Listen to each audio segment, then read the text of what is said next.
তোমার কপালটা মাওলার কদমে লুটিয়ে দাও। ওয়া ইয়াত্তাকিল্লাহা ইয়াজআল লাহু মাখরাজা ওয়া ইয়ারযুকহু মিন হাইথু লা ইয়াহতাসিব। আল্লাহ বলে, বান্দারে তুই যদি আমাকে ভালোবাসোস, তুই যদি আমাকে মহব্বত করস, তুই যদি আমার গোলামি করস, আমি আল্লাহ এমন জায়গা থেকে তোর রিজিকের ফয়সালা করব রে বান্দা, তুই কোনোদিন কল্পনাও করতে পারবি না। ঠিক কি না বলে? ও মুসলমান ও যুবক, তোমাদের হাতে ধরি, পায়ে পড়ি, সিগারেটের প্যাকেট ফেলে দাও, গাজার পোটলাটা ফেলে দাও, ফেন্সিডিলের বোতলটা লাথি মাইরা নদীর ভিতরে ফালায় দাও। ঠিক কিনা বলেন? এক আল্লাহর গোলামি করো, এক আল্লাহর গোলামি করো। যেই আল্লাহ তামাম পৃথিবীর মাখলুকাতকে খাওয়ায়, ওই আল্লাহ তোমাকে আমাকেও খাওয়াইতে পারে। পারে কি পারে না? জোরে বলেন, পারে কি পারে না? আল্লাহ কোরআনের মধ্যে বলেছেন, ওয়া মা মিন দাব্বাতিন ফিল আরদি ইল্লা আলাল্লাহি রিজকুহা। আল্লাহ তাআলা বলে, ও নবী, দুনিয়ার মানুষদেরকে বলে দেন, এই পৃথিবীর জমিনে যত মাখলুকাত আছে, সমস্ত মাখলুকাতের রিজিকের দায়িত্ব আল্লাহ নিজের হাতে গ্রহণ করেছে। ঠিক কিনা বলি? ও যুবক, যখন সকালবেলা হয়, গাছের ডাল থেকে পাখিগুলো কিচিরমিচির করে আওয়াজ করে। ঠিক কিনা বলেন? কিচিরমিচির করে আওয়াজ করে না, বরঞ্চ সকালবেলা পাখি উঠে আল্লাহর নামের জিকির করে। কার জিকির করে? আরো জোরে বলেন, কার জিকির করে? আটলান্টিক মহাসাগরে, প্রশান্ত মহাসাগরে এমন তিমি মাছ আছে, এক একটা তিমি মাছের প্রয়োজন প্রত্যেক বেলায় 25 টন করে খাবার। কত টন? জোরে বলেন, কত টন? এই 25 টন খাবার দুনিয়ার কোন প্রেসিডেন্ট দেয় না। আল্লাহ বলে, ও দুনিয়ার মানুষ, আমি আল্লাহ ওই বড় বড় জলজ প্রাণী তিমি মাছের খাবার আমি আল্লাহ আমার নিজের থেকে তাদেরকে দেই। ঠিক কিনা বলি?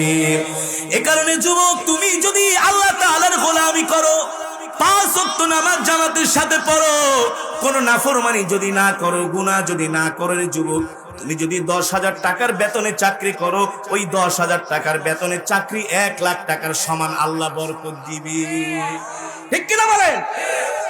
আমি যখন তেজগাঁও নাফখালপাড়া মসজিদে আমি নামাজ পড়াই, গার্মেন্টসের একজন যুবক, বাড়ি হচ্ছে নীলফামারী, একবারে 25-30 বছরের তাগড়া নওজোয়ান, রাসূলের সুন্নতি দাড়ি রাখছে, কাপড়টা পরে টাকনোর উপরে, পকেটে সব সময় একটা সুন্নতি মেসওয়াক। এই যুবক ভাই সে পাগড়ি পেঁচায়, গার্মেন্টসে কাজ করে, মাত্র 10,000 টাকা স্যালারি। যখন নামাজের আজান দেয়, দেখি সবার প্রথম কাতারে যুবক আয়েশা দাঁড়ায় যায়। আরো জোরে বলেন সুবহানাল্লাহ। ওই তার সাথে আরো কিছু যুবক আছে যারা 1 লাখ 1.5 লাখ টাকা বেতন পায়, মসজিদে আসে না। তাদের সাথে একদিন কথা বললাম, কি অবস্থা? বলে, হুজুর 1.5 লাখ টাকা বেতন পাই, কোনো হয় না, এই টাকায় সংসার চলে না। সংসার চলবে কিভাবে? সে তো আল্লাহর গোলামি করে না, আল্লাহর নাফরমানি করে, আর আল্লাহর সাথে নাফরমানি করার কারণে আল্লাহ তার রিজিকের মধ্যে বরকত দেয় না। আর যেই যুবক 5 ওয়াক্ত নামাজ পড়ে, জিজ্ঞেস করলাম, ভাই কি অবস্থা, কত বেতন পান? বলে, হুজুর আলহামদুলিল্লাহ 10,000 টাকা স্যালারি। কেমন চলে সংসার? বলে, হুজুর আলহামদুলিল্লাহ, কোনো সমস্যা নাই। বলে, না না, কোনো সমস্যা নাই। যখন বান্দা আল্লাহ তাআলার গোলামি করে, আল্লাহ তাকে যে রিজিক দান করে, ওই রিজিক পায়া বলে আল্লাহ তাআলার শুকরিয়া আদায় করে। আল্লাহ বলে, লা ইন শাকারতুম লা আযীদান্নাকুম ওয়া লা ইন কাফারতুম ইন্না আযাবি লাশাদীদ। এ বান্দা, আমি তোমাকে যে নিয়ামত দান করেছি, তুমি যদি নিয়ামত পায়া আমার শুকরিয়া আদায় করো, আমি আল্লাহ নিয়ামতের মধ্যে বরকত বাড়ায় দিব, রিজিকের মধ্যে বরকত বাড়ায় দিব। আর আমার রিজিক পায়া যদি তুমি আমার শুকরিয়া আদায় না করো, নাফরমানি করো, রিজিকের মধ্যে বরকত তো বাড়বেই না, বরং আল্লাহ তোমার জন্য কঠিন শাস্তির ব্যবস্থা করে রেখেছেন। ঠিক কিনা বলি? ঠিক কিনা বলে? এই কারণে আজকে বাংলার যুব সমাজগুলো ধ্বংস হয়ে যাচ্ছে। হিন্দি সিনেমা দিয়া, হিন্দি গান দিয়া, অশ্লীল সিনেমা যুবকদেরকে দেখায়া দেখায়া যুবকদের চরিত্র নষ্ট করা হচ্ছে। মাঝে মাঝে সীমান্তর ওই পার থেকে, ভারত থেকে মাঝে মাঝে হিন্দি সিনেমা, হিন্দি গানগুলো বাংলাদেশে পাঠানো হয়। এমন পোশাক পরে যুবকরা দেখলে তাদের চোখের জিনা হয়। ঠিক কিনা বলেন? যে চোখ দিয়া বেগানা নারীর চেহারা দেখে, ওই চোখে আর আল্লাহর ভয়ে পানি আসতে চায় না। গান শুনতে শুনতে অন্তরটা পাথরের মতো শক্ত হয়ে যায়। দেখবেন কিছু যুবক আছে 24 আওয়ার্স শুধু কানের ভিতরে হেডফোন লাগায় রাখে, কানের ভিতরে হেডফোন লাগায় রাখে। খেতে গেল কানের ভিতরে হেডফোন, বাথরুমে গেল হেডফোন, ঘুমাইতে গেল হেডফোন। এটা কত নম্বর বলত? এবার চিন্তা করেন, সারাদিন যদি ঘ্যান ঘ্যান করে কানের ভিতরে গান বাজতে থাকে, শুধু তোমার কানের ক্ষতি হয় না, মস্তিষ্কের ক্ষতি হয়, ব্রেনের ক্ষতি হয়, ঠিক কিনা বলি? আমি ঢাকা থেকে কক্সবাজার প্রোগ্রামে যাচ্ছি, আমার পাশে একজন যুবক উঠলো, বিশ্বাস করেন একেবারে আল্লাহ সাক্ষী, ঢাকা থেকে এই যে হেডফোনটা কানের ভিতরে ঢুকাইছে, মনে হয় 1 সেকেন্ডের জন্য বাইর করে নাই। আমি তার পাশে বসে আছি, দেখতেছি তার ভাবসাব, দেখতেছি কি আল্লাহর কাছে দোয়া করলাম, মালিক ও মালিক, আমি আজকে এই যুবকটাকে দাওয়াত দিব, তুমি যদি কবুল করো, হতে পারে এই যুবক এখন গান শোনা বাদ দিয়া কোরআন তেলাওয়াত শুনতে পারে। হেদায়েতের মালিক আল্লাহ। ও যুবক, হেদায়েতের মালিক আল্লাহ। আল্লাহ যদি তোমাকে হেদায়াত দেয়, 1 সেকেন্ডের মধ্যে, 1 মিনিটে তোমার পরিবর্তন ঘটে যাবে। কত বড় বড় মাস্তান মাস্তানি করে 3 দিনের জন্য তাবলীগের জামাতে যায়, 40 দিনের জন্য চিল্লা লাগায়, 1 বোতল ফেন্সিডিল 2 বোতল ফেন্সিডিল না খাইলে তার রাত্রে ঘুম হয় না। এমন যুবকদেরকে আমরা তশকিল করে করে তাবলীগ জামাতে পাঠায় দিছি। 3 দিন পর 40 দিন পর আসার পরে তার মুখের মধ্যে সুন্নতি দাড়ি, মাথার মধ্যে পাগড়ি। ভাই, এত পরিবর্তন তোমার মধ্যে কিভাবে হলো? বলে হুজুর, খোদাম কসম করে বলি, আল্লাহর দ্বীনের মধ্যে এত মজা আছে, এত শান্তি আছে। হুজুর কোনোদিন ঘরের মধ্যে রাত্রবেলা ঘুমায় না, কিন্তু যখন তাবলীগ জামাতে যখন 3 দিনের জন্য বের হইছি, 40 দিনের জন্য বের হইছি, এই 40 দিনে যেমন ঘুমাইছি, মনে হয় 20 বছরে এমন ঘুমাইতে পারে নাই। আল্লাহু আকবার, আল্লাহু আকবার। দিনের মধ্যে শান্তি আছে কি আছে না? দিনের মধ্যে শান্তি আছে, দুনিয়ার মধ্যে শান্তি নাই। যে শুধু দুনিয়া চায়, দিন চায় না, আল্লাহ বলে তোকে আমি শান্তি দিব না। তুই দুনিয়াকে যত আঁকড়ায় ধরবি, দুনিয়া তোকে লাথি মারবে, আর তুই যখন আমাকে আঁকড়ায় ধরবি, আমি আল্লাহ দুনিয়াটা তোর পায়ের নিচে দিয়ে দিব। আল্লাহু আকবার। ওই যুবক ঢাকা থেকে চিটাগাং পর্যন্ত গেল, দেখি কানের মধ্যে হেডফোন। আবার চিটাগাং থেকে গাড়িটা কক্সবাজারের দিকে রওনা করছে, দেখি হেডফোন আর খোলায় না। আমি বলি, যা করে আল্লাহ। এতদিন তো ময়দানে ওয়াজের মধ্যে যুবকদেরকে বয়ান শুনাইছি, আজকে গ্রিন লাইন বাসের মধ্যে যুবককে দাওয়াত দিব, দেখি কি করে। আর জোরে বলেন সুবহানাল্লাহ। যুবকটার কথাবার্তা শুনে মনে হলো সে একজন এডুকেটেড পারসন, একজন শিক্ষিত পারসন যুবক। মনে হয় ইংলিশ মিডিয়ামে সে পড়াশোনা করেছে, তার প্রতিটা কথার মধ্যে ইংলিশ ল্যাঙ্গুয়েজ।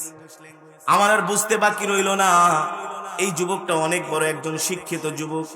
যখন চিটাগাং পার হয়ে গাড়িটা কক্সবাজারের দিকে যাচ্ছে, আমি নিজের থেকে তার সাথে আস্তে আস্তে আলাপ শুরু করলাম। কি শুরু করলাম? আলাপ শুরু করলাম। প্রথম সে আমাকে পাত্তাই দেয় না, কার এই মোল্লার সাথে কি কথা বলছে আছে না? আরে মোল্লাদের মাঝে এমন জিনিস আছে, মোল্লাদের মাঝে আল্লাহ এমন পাওয়ার দিয়েছে। এই পৃথিবীর নেতৃত্ব কিন্তু মোল্লারাই দিছে। মাঝখানে আবার পৃথিবীর নেতৃত্ব মোল্লাদের হাত থেকে আল্লাহ নিয়ে গেছে, আবার আস্তে আস্তে দিতেছে। দেখো না, আফগানিস্তান থেকে আমেরিকার পিটায় তালেবানরা বাইর করছে এই মোল্লারা। বলে মোল্লাদেরকে দুর্বল ভেবো না। এই ভারতবর্ষ যখন ব্রিটিশরা শাসন করেছে, খোদার কসম করে বলি, তাদের বিরুদ্ধে মোল্লারাই আন্দোলন করছে। মোল্লাদের ইতিহাস তুমি জানো না? বঙ্গবন্ধুকে হাতে ধরে রাজনীতি কিন্তু মোল্লাই শিখাইছে। আব্দুল হামিদ খান ভাসানী রহমতুল্লাহি আলাই, মাওলানা আব্দুর রশিদ তর্কবাগী রহমতুল্লাহি আলাই, যিনি মুসলিম লীগের সভাপতি ছিলেন, সিরাজগঞ্জের তারাস থেকে নৌকা নিয়ে নির্বাচন করছে, এই সব কিন্তু মোল্লাদের দ্বারাই হয়েছে। এই পৃথিবীর নেতৃত্ব কিন্তু মোল্লারাই দিছে, ঠিক কিনা বলে? 1450 বছর আগে আমার কলিজার টুকরা প্রিয় নবী মক্কার প্রেসিডেন্ট ছিলেন, ঠিক কিনা বলে? মোল্লাদেরকে দুর্বল ভেবো না। মোল্লারা দুর্বল না, মোল্লারা বোকাও না, মনে করো না মোল্লারা কিছু বুঝে না, কিন্তু সবই বুঝে। না বোঝার ভান ধরে কি করে? না বোঝার ভান ধরে, না বোঝার ভান ধরে। আরে যাদের কাছে আল্লাহর পক্ষ থেকে দেওয়া তাওহীদের কিতাব কোরআন আছে, এই কোরআন এমন এক কিতাব, ওয়ানাজ্জালনা আলাইকাল কিতাবা তিবিয়ানাল লিকুল্লি শাই। কোরআন এমন এক কিতাব, এই পৃথিবীতে রান্নাঘর থেকে সংসদ ভবন পর্যন্ত রাষ্ট্র পরিচালনার করার জন্য এমন কোন মূলনীতি নাই, এমন কোন থিওরি নাই আল্লাহ তাআলা গোটা 30 পারা কোরআন শরীফে দেয় নাই, ঠিক কিনা বলি? এই কোরআন কার? আরো জোরে বলেন কার? এ মুসলমান, আজকে যদি আমরা মুসলমান আল্লাহর কোরআনকে আঁকড়ে ধরতাম, পৃথিবীর কোন শক্তি আমাদেরকে পরাজিত করতে পারতো না, পারতো না। পারতো? যুবক ভালো করে শুনে রাখো, ভারতের রাজ্যসভায় কিয়ামত পর্যন্ত একটা সংসদে আসন মোল্লার জন্য থাকবে, সংরক্ষিত আসন। ওই মোল্লার নাম হলো মাওলানা হুসাইন আহমদ মাদানী রহমাতুল্লাহি আলাইহি, যে কিনা ব্রিটিশ বিরোধী আন্দোলন করেছে। ইতিহাস শুনে রাখো। তোমরা তো 2 দিনের বৈরাগী, ভাতে রেখা অন্ন, যার জন্য সিন্নি খাইলা, মাগার মোল্লা চিল্লা না। হুসাইন আহমদ মাদানী রহমাতুল্লাহি আলাইহি ব্রিটিশ বিরোধী আন্দোলন করেছেন। ভারতের হিন্দুরা পর্যন্ত এ কথা বলতে এখনো বাধ্য। দেখবেন মাঝে মাঝে ভারতে মুসলমানের উপর অত্যাচার হয়, আর দেখবেন টকশো করে, টকশো। অনেক হিন্দুরা কিন্তু মুসলমানের পক্ষ নেয়। তার কারণ হলো এই ভারতবর্ষ মুসলমান এবং আলেমদের রক্তের বিনিময়ে ব্রিটিশদেরকে তারায়া ভারতবর্ষ স্বাধীন হয়েছে, ঠিক কিনা বলে? যাই হোক, আমি ওই যুবকের সাথে কিছু সময় আলাপ জুড়াই দিলাম। তার কথার ভাব বোঝা মনে হচ্ছে সে আমার সাথে গল্প করে মজা পাইতেছে। একজনের সাথে গল্প করলে কথার ভাব শুনলে মজা লাগে না? আমি একবার দুবাই থেকে বাংলাদেশে আসতেছি, একজন স্টুডেন্ট অস্ট্রেলিয়াতে পড়াশোনা করে, ডক্টরেট করতেছে, জেনারেল শিক্ষিত। একসাথে ফ্লাইটে একসাথে বসছি, পাশাপাশি গল্প জুড়া দিলাম। সেও দেখি মুভি দেখতেছে। কি দেখতেছে? মুভি দেখতেছে, ইংলিশ মুভি। এক পর্যায়ে গল্প জুড়ে দেওয়ার পরে বললাম, ভাই আপনি ইংলিশ মুভি না দেখে কিছু ইসলামের ইতিহাস দেখেন, আতরগুল দেখেন। আতরগুল, আতরগুল নাম শোনেন নাই? ওসমানী সাম্রাজ্য, কিভাবে ওসমানী খেলাফত প্রতিষ্ঠা হয়েছিল, মুসলমানদের ইতিহাসগুলো দেখেন। আমি তাকে যখন সাজেস্ট করলাম, সে ওই ইতিহাসগুলো এক পার্ট বাই পার্ট প্রায় 2-2.5 ঘন্টা দেখলো। দেখার পরে বলো, হুজুর আগে জানতাম না মুসলমানের ইতিহাস এমন ঐতিহ্যের ইতিহাস। আল্লাহু আকবার, জোরে বলেন আল্লাহু আকবার। আরে সারা পৃথিবীর নেতৃত্ব তো আমরা মুসলমানরাই দিয়েছি, ঠিক কিনা বলেন? স্পেন তো আমরাই বিজয় করেছি, ঠিক কিনা বলেন? এবার এই যুবকের পালা। বললাম, বন্ধু এতক্ষণ কি শুনতেছিলেন? বলে, হুজুর আমি পৃথিবীর সেরা পপ সম্রাট সিঙ্গার মাইকেল জ্যাকসনের গান শুনতেছিলাম।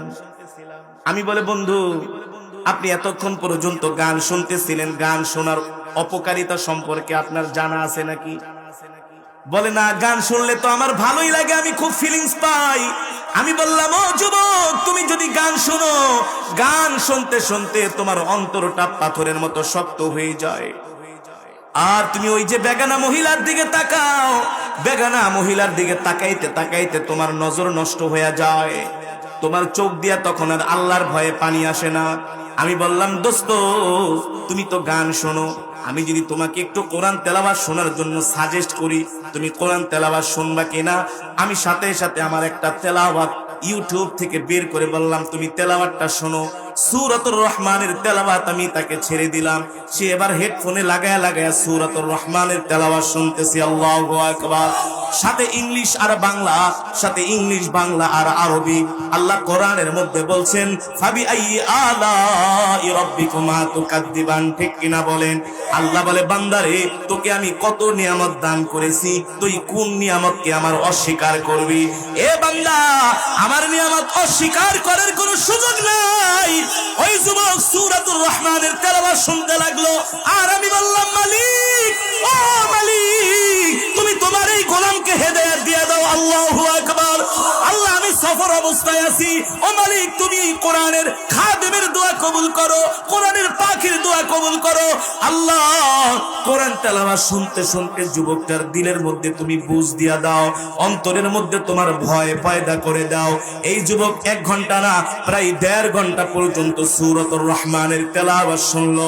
তেলাওয়াত শোনার পরে যখন কক্সবাজারের কাছাকাছি চলে আসলাম, এবার হুজুর ওই যুবকটা বলে, হুজুর মেহেরবানি করে আপনার কন্টাক্ট নাম্বারটা দেন, আপনার ফেসবুক আইডিটা দেন। হুজুর বিশ্বাস করেন, আজকে সূরাতুর রহমানের তেলাওয়াত শুনে আমি এত মজা পেয়েছি, কোরআনের সুরের মধ্যে যে এত মজা আছে আমি কোনোদিন ভাবতেও পারি না। আরো জোরে বলেন সুবহানাল্লাহ।